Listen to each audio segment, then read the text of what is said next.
नमस्कार, doctor दीक्षास homeopathy YouTube चॅनलमध्ये तुमच्या सगळ्यांचं स्वागत आहे। आज आपण हॅलिटोसिस तोंडाला वास येणे या प्रॉब्लेमविषयी डिस्कस करणार आहोत। काही जणांमध्ये तोंडाला वास येण्याचा त्रास असतो, काही जणांमध्ये त्याची फ्रिक्वेन्सी खूप जास्त प्रमाणात हा त्रास होतो।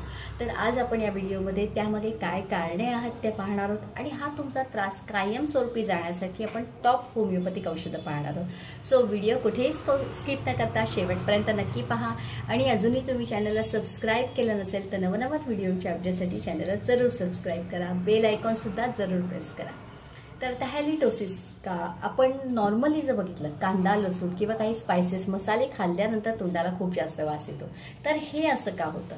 तर कांदा लसूण काही स्पाइसेस या अन्न घटकांचं जेव्हा आपल्या शरीरात पचन होतं त्यावेळेला ते हे अन्न घटक पचन झाल्यानंतर आपल्या ब्लड सर्क्युलेशनमध्ये म्हणजे रक्ताभिसरणात प्रवेश करतात आणि थ्रू ब्लड सर्क्युलेशन ते लंग्सपर्यंत जातात, म्हणजे रक्ताभिसरणातून ते फुफ्फुसापर्यंत जातात। त्याच्यामुळे आपल्या श्वासाला जो आहे तो वास जास्त प्रमाणात येतो।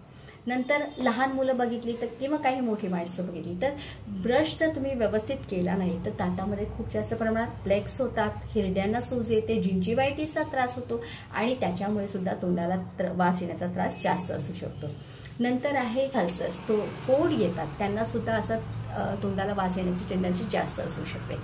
त्याच्यानंतर आहे तंबाखू गुटखा खाणाऱ्यांमध्ये, स्मोकिंग करणाऱ्यांमध्ये, ड्रिंक्स करणाऱ्यांमध्ये सुद्धा हे तोंडाला वास येण्याचं प्रमाण जास्त असतं, कारण त्यांच्यामध्ये दात लवकर खराब होतात, त्याच्याबरोबर त्यांना हिरड्यांचाही त्रास असू शकतो, त्याच्यामुळे तोंडाला जास्त प्रमाणात वास येतो।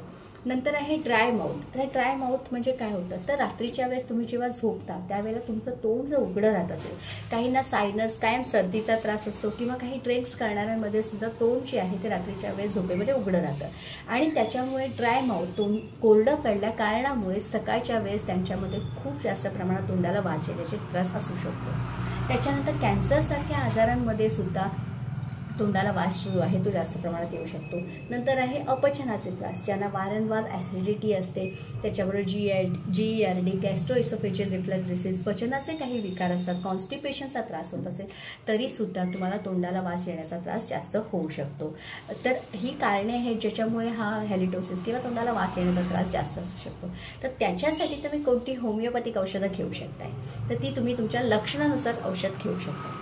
तर त्याच्यातील नंबर 1चं औषध आहे पल्सिटीला 30। आता याच्यामध्ये काय होतं, तुमचं जर तोंड कायम कोरडं पडत असेल, ड्राय माउथ राहत असेल, तुम्हाला पाण्याची तहान खूप कमी लागत असेल, पाणी खूप कमी प्यायलं जात असेल आणि तोंडाला वास येत असेल, तोंडामध्ये कडू खारट अशी टेस्ट येत असेल किंवा अजिबात टेस्टच तोंडाला येत नसेल, तर अशा वेळेला तुम्ही पल्सिटीला 30 हे औषध घेऊ शकता। हे औषध तुम्ही 3 थेंब सकाळी आणि 3 थेंब रात्री डायरेक्टली जिभेवरती घेऊ शकता किंवा 1 चमचा पाण्यात मिक्स करून हे औषध घेऊ शकता। नंतर नंबर 2चं औषध आहे क्रिओसोटम 30। क्रिओसोट 30 हे जे औषध आहे, जर तुम्हाला दातामध्ये कॅव्हिटीज आहेत, तुम्हाला हिरड्यांचे आजार आहेत, हिरड्यांना सूज येणे आहे, रक्त येणे आहे आणि त्याच्यामुळे खूप जास्त स्मेल येत असेल, वास येत असेल, तर अशा वेळेला तुम्ही क्रिओसोट 30 हे औषध घेऊ शकता। हे औषध तुम्ही 2 ते 3 थेंब सकाळी, 2 ते 3 थेंब दुपारी आणि 2 ते 3 थेंब रात्री असं दिवसातून 3 वेळा हे औषध घेऊ शकता। डायरेक्टली जिभेवरती औषध घेऊ शकता किंवा थोड्या पाण्यामध्ये मिक्स करून सुद्धा घेऊ शकता किंवा त्याच्या जर गोळ्या बनवून मिळाल्या तर तुम्ही 5 ते 6 गोळ्या डायरेक्टली जिभेवरती घेऊ शकता। असं तुम्ही दिवसातून 3 वेळा ह्या गोळ्या घेऊ शकता।